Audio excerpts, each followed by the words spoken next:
আজকে আমার আলোচনার বিষয় সহবাসের শুরু থেকে শেষ পর্যন্ত লিঙ্গ নিস্তেজ হবে না। সমাধানে হোমিওপ্যাথি ঔষধ। দেশের এবং প্রবাসের ভাই বোনদের প্রতি সালাম। আসসালামু আলাইকুম। আমি প্রভাষক ডাক্তার রিক্তা পারভিন, হোমিওপ্যাথি এবং আয়ুর্বেদিক চিকিৎসক। বাংলাদেশ সহ এশিয়া মহাদেশের অধিকাংশ পুরুষই যৌন অক্ষমতায় ভুগছে। অধিকাংশ মানুষের ধারণা থাকে যে বয়স যত বাড়তে থাকে যৌন অক্ষমতা তত বেশি হতে থাকে। আসলে চিকিৎসা লাইফে আমার অভিজ্ঞতায় আমি দেখতে পেলাম যে বয়সের সঙ্গে আসলে এর কোনো সম্পর্ক নেই। কারণ ৮০-৯০ বছর বয়সের পুরুষও এখন ৩০-৪০ বছর বয়সের মেয়েদের বিয়ে করছে, সংসার করছে, established শিক্ষিত হয়ে। তারা কেন আছে? টাকা পয়সা, বাড়ি গাড়ি কিন্তু সুখ দিতে পারে না। যৌবিক একটা চাহিদা থাকে। এই চাহিদাটা কিন্তু অন্যতম। তো যখন এই চাহিদাটা তারা পূরণ করতে পারছে, সেহেতু সাংসারিক জীবনে তাদের কোনো ঝামেলা নেই। তো এখন যে বিষয়টি এখন অধিকাংশ পুরুষের মধ্যে হচ্ছে, যে অভিযোগটা পুরুষ এবং মহিলা অর্থাৎ স্বামী-স্ত্রী দুজনে দিয়ে থাকে, সেটা হলো যে যখন স্ত্রীর কাছে যাচ্ছে, পার্টনারের কাছে যাচ্ছে, পূর্ব মুহূর্তে ইচ্ছা হচ্ছে, তো যখন ইচ্ছা হয় তখন তারা ভাবে যে মিলনে স্ত্রীকেও সুখ দিতে পারবো, নিজেও সুখ নিতে পারবো। এটাই কিন্তু তাদের ধারণা থাকে এবং সেই ধারণা নিয়েই স্ত্রীর কাছে যায়। তো এখন সেখানে যাবার পর কি অবস্থা হয় যে মানসিকভাবে সে ইচ্ছা হচ্ছে কিন্তু শারীরিকভাবে হচ্ছে না। কারণ দেখা যায় যে ইচ্ছা হলেও উত্থান হয় না। আবার উত্থান হলেও কিছু সময় পরে এমনিতেই নিস্তেজ হয়ে যায়। যৌন মিলনে যেতেও হয় না। আবার অনেকের কমপ্লেইন থাকে যে একটু সামান্য ইচ্ছা হয়েছে। এটা অনেকের কমপ্লেইন থাকে যে তারা যদি উত্তেজনামূলক কোনো ভিডিও দেখে, সেক্সমূলক কারোর সঙ্গে কথা বলে অথবা সেক্সমূলক কোনো আ ই ধারণা মনের মধ্যে আসে, তখন সামান্য উত্তেজনা হলে লালা বিজলা অর্থাৎ আমরা যেটাকে বলি মিউকাস ভেঙে নিস্তেজ হয়ে যায়। তো এই সমস্যা হয়ে থাকে। অর্থাৎ স্ত্রী পার্টনারের কাছে গেছে, সহবাসের ইচ্ছা হচ্ছে, লিঙ্গ উত্থানও হচ্ছে। বাট কিছু সময় পরেই লালা বিজলা ভেঙে লিঙ্গ নিস্তেজ হয়ে যাচ্ছে। আবার অনেকের দেখা যায় যে স্ত্রী পার্টনারের সঙ্গে সহবাসে ইন হওয়ার পূর্ব মুহূর্তে অর্থাৎ যোনি স্পর্শ করা মাত্র বীর্যপাত হচ্ছে। অথবা ভিতরে দেওয়ার পর সঞ্চালন হচ্ছে, যৌন কার্য চলছে। বাট কিছু সময় পরে আ বীর্যপাত ছাড়াই নিস্তেজ হয়ে যাচ্ছে। ১ম বার এভাবে হলো। ২য় বার কিছু সময় পরে দেখা যায় শারীরিক একটা ইচ্ছা আসছে। কিন্তু মানসিকভাবে লিঙ্গ আর দাঁড়ায় না। অর্থাৎ ২য় বার আর যৌন মিলনে লিপ্তই হইতে পারে না। এই যে সমস্যাগুলো, এই সমস্যাগুলো এখন অধিকাংশ পুরুষের হচ্ছে। সেটা কিন্তু বয়স্ক পুরুষদের শুধু না। এখন ২০-২২ বছরের ছেলেদেরও এটা হচ্ছে। এর থেকে কম বয়সের ছেলেদেরও হচ্ছে। যারা বিয়েই করেনি এখনো। এজন্য আমি চিকিৎসা দেওয়ার শুরুতেই বলে থাকি যে বিবাহিত না অবিবাহিত। অবিবাহিত আ ১৮, ১৯, ২০ বছরের ছেলেরা যদি এভাবে বলে, তাদের চিকিৎসা দেওয়ার মতো কোন মন মানসিকতাই থাকে না। কারণ তাদের সঙ্গে কথা বলতে এই বিষয়ে লজ্জা করে। তো যেটা হোক এটা যে আর এটা হয়ে থাকে তাদের সঙ্গ দোষে, অল্প বয়সে বিভিন্ন যৌন অত্যাচার করে এই সমস্যাগুলো হয়ে থাকে। তো এইজন্য যেটা যে উত্থানজনিত যে সমস্যা, এটা শুধুমাত্র বয়স্কদের ক্ষেত্রে না, যুবক, মধ্যবয়সী এবং বয়স্ক সবার ক্ষেত্রে কিন্তু এই সমস্যা হয়ে থাকে। পুরুষের সেক্স কিন্তু নষ্ট হয় না। মৃত্যুর আগ পর্যন্ত একজন পুরুষ বাচ্চা দিতে পারে। যদি তার সেক্স হরমোন, শুক্রাণু, গ্লুকোজ, ফ্রুক্টোজ, ম্যাগনেসিয়াম পর্যাপ্ত পরিমাণে থাকে। এমনি ২৫ এর পরে যে পুরুষের সেক্স হরমোন কমতে থাকে, আর একটা গাড়ি যেমন চলে ইঞ্জিনের উপরে, পুরুষের সেক্স লাইফটাও চলে কিন্তু হরমোনের উপরে। আর এই পুরুষের সেক্স হরমোন টেস্টোস্টেরন হরমোন 25-এর পরে যে কমতে থাকে, অতীতে কিছু কারণ এবং 25-এর পরে যে অতীতে হস্তমৈথুন, বিছনায় ঘর্ষণ, স্বপ্নদোষ, অতিরিক্ত যৌন মিলন, 25-এর পরে যে সংসারের ঝামেলা ঘাড়ে চলে আসে, সাংসারিক চাকরি, ব্যবসা-বাণিজ্য, ডায়াবেটিস, উচ্চ রক্তচাপ, আ আ কোলেস্টেরল, হার্টের সমস্যা ইত্যাদি কারণে যৌন অক্ষমতা আসে অর্থাৎ টেস্টোস্টেরন হরমোন কমে যায়। কমে গেলে এই যে উত্থানজনিত সমস্যা বললাম, এই উত্থানজনিত সমস্যা কিন্তু যৌন অক্ষমতার একটা পার্ট।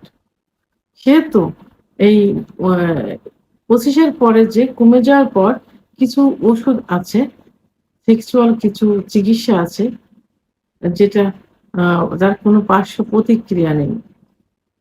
অনেকে অন টাইম বিভিন্ন থেরাপি, বিভিন্ন বিকল্প ধারা কিছু চিকিৎসা নিচ্ছে যাতে উপকারের থেকে ক্ষতি কিন্তু বেশি হয়ে যাচ্ছে। সাময়িক কিছুটা সে উন্নতি দেখে, তার কিডনি ড্যামেজ হবে, পরবর্তীতে এই অন টাইম এ কাজ করবে না এবং পরে কোনো চিকিৎসাতেও আর কাজ হবে না। এজন্য পার্শ্ব প্রতিক্রিয়ামুক্ত যে মেডিসিন যে চিকিৎসা সেটা হলো হোমিওপ্যাথিক চিকিৎসা।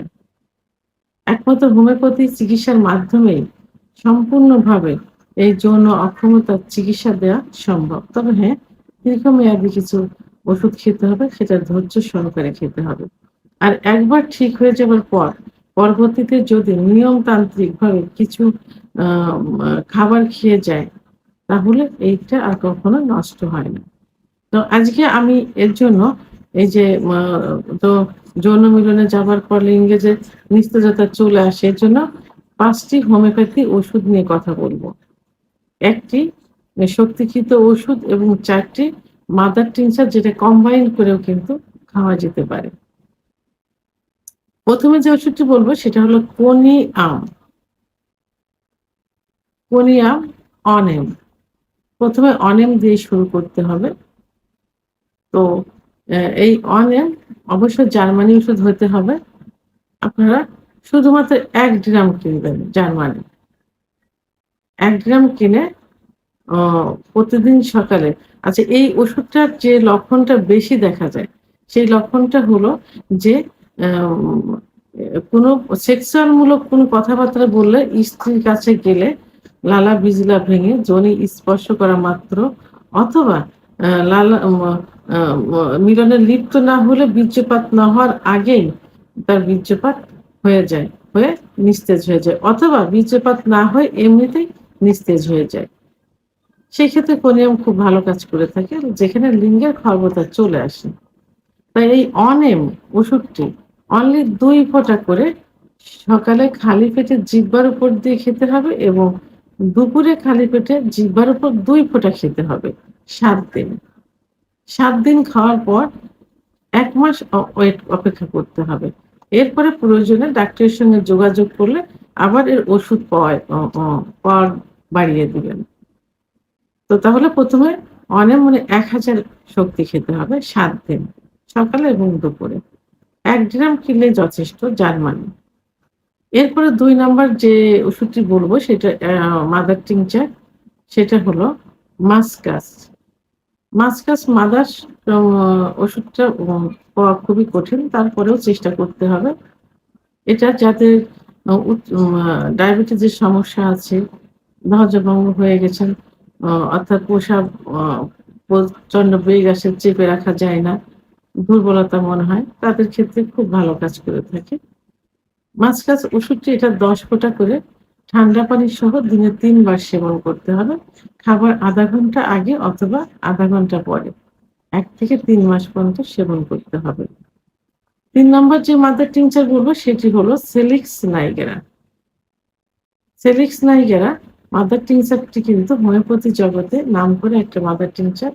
যৌন অক্ষমতার খুবই কার্যকরী একটি ওষুধ। যাদের আম আ প্রসাব টয়লেটে বেগ দিলেই ধাতু বের হয়ে যায়। লালা বিজলার মতো চলে আসে। সামান্য উত্তেজনাতে পর্যাপ্ত পরিমাণ লালা বিজলা আসে। ঘুমের ঘোরে দেখা যায় যে অল্পতেই প্রচ মা এল মানে স্বপ্ন না দেখে লালা বিজলা ভেঙে যায়। অর্থাৎ এক কথায় যাদের অতিরিক্ত পরিমাণ লালা বিজলা আসে, মিউকাস ভেঙে যায়, তাদের ক্ষেত্রে খুব ভালো কাজ করে। ওষুধটি 10 ফোঁটা ঠান্ডা পানি সহ দিনে ৩ বার সেবন করতে হবে। খাবার আধা ঘন্টা আগে অথবা আধা ঘন্টা পরে। ৩ নম্বর যে ওষুধটি বলব সেটি হলো উম acid phos. Acid phos mother tincture ওষুধটি স্টুডেন্ট লাইফ এর থেকে শুরু করে শেষ পর্যন্তই কাজ করে থাকে। ছোট সময় যাদের অতিরিক্ত অর্থাৎ যৌবনের শুরুতে যারা অতিরিক্ত হস্তমৈথুন করেছেন এবং যাদের অত্যন্ত স্বপ্নদোষ হয়েছে, অর্থাৎ স্বাস্থ্য ভালো ছিল, এখন বিভিন্ন কারণে স্বাস্থ্য নষ্ট হয়ে গেছে। বুক ধড়ফড় করে অস্থিরতা চলে আসে। বসে আছে উঠে দাঁড়াতে গেলে চোখের ভিতরে অন্ধকার ঝুনিমুনি দেখে। তাদের জন্য খুব ভালো কাজ করে থাকে। এটা সময় বৃদ্ধি করবে। উত্থানজনিত সমস্যার সমাধান করবে। ওষুধটি ১০ ফোঁটা ঠান্ডা পানি সহ দিনে ৩ বার সেবন করতে হবে। খাবার আধা ঘন্টা আগে অথবা আধা ঘন্টা পরে। ৫ নম্বর যে ওষুধটি সেটা হলো পেনাকজিনসেন। পেনাকজিনসেন রক্ত আ সঞ্চালন বৃদ্ধি করে থাকে। অর্থাৎ লিঙ্গের ভিতর যখন রক্ত সঞ্চালন কমে যায়, যখন সেক্স উত্তেজনা আসে, তখন কিন্তু সারা শরীরে রক্ত চলাচল করে। বিশেষ করে হাড়ের থেকে লিঙ্গের ভিতর সবথেকে বেশি করে থাকে। তো যখন এই হাড়ের থেকে লিঙ্গের ভিতর রক্ত চলাচল কমে যাবে, তখনই কিন্তু এই উত্থানজনিত সমস্যা আসবে। অর্থাৎ সহবাসে গেলে উত্থান হচ্ছে কিছুক্ষণ পরে নিস্তেজ হয়ে যাচ্ছে। তো সেই ক্ষেত্রে পেনাকজিনসেন খুব ভালো কাজ করে থাকে। ওষুধটি ১০ ফোঁটা ঠান্ডা পানি সহ দিনে ৩ বার সেবন করতে হবে। খাবার আধা ঘন্টা আগে অথবা আধা ঘন্টা পরে। তাহলে কোনিয়াম ওষুধটি ৭ দিন সেবন করে ১ মাস অপেক্ষা করতে হবে। আর মাদার টিংচার ৪ টি ১ থেকে ৩ মাস পর্যন্ত সেবন করতে হবে। প্রয়োজনে ৬ মাস পর্যন্ত সেবন করা যেতে পারে। অবশ্যই জার্মানির ওষুধ হতে হবে, বিশ্বস্ত জায়গা থেকে নিতে হবে, সিলগালা অবস্থায় নিতে হবে। আর যদি যে ডাক্তারের চিকিৎসা নিবেন, সেই ডাক্তারের কাছ থেকে ওষুধ নিলে সবথেকে ভালো হবে। কারণ ডাক্তার সবসময় চাইবে সর্বোচ্চ ভালো ওষুধ দিতে, তার ক্যারিয়ার বাড়ানোর জন্য। ভিডিওটি সম্পর্কে যদি কোনো মতামত থেকে থাকে অবশ্যই কমেন্টসের মাধ্যমে জানাবেন। ভিডিওটি ভালো লাগলে লাইক, কমেন্ট, সাবস্ক্রাইব করে আমার সঙ্গে থাকুন। আল্লাহ হাফেজ।